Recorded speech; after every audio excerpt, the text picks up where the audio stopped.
যে কোনো নগদ লেনদেনের ডেবিট ক্রেডিট নির্ণয় করা খুবই সহজ। তোমাকে শুধু বুঝতে হবে নগদ টাকা আসলো না গেল। আচ্ছা, পণ্য ক্রয় করা হলো 10,000 টাকা। এই পণ্য ক্রয়ের ফলে তোমার নগদ টাকা আসবে না যাবে? তাহলে অবশ্যই নগদ টাকা যাবে।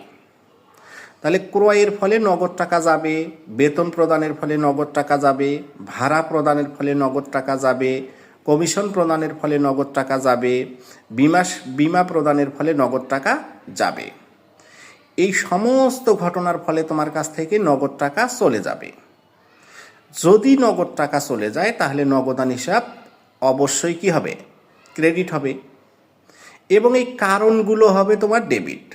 যেমন বেতন প্রদানের ফলে বেতন হিসাব ডেবিট, ভাড়া প্রদানের ফলে ভাড়া হিসাব ডেবিট, বিমা প্রদানের ফলে বিমা প্রদান ডেবিট এবং ক্রয়ের ফলে ক্রয় হিসাব ডেবিট।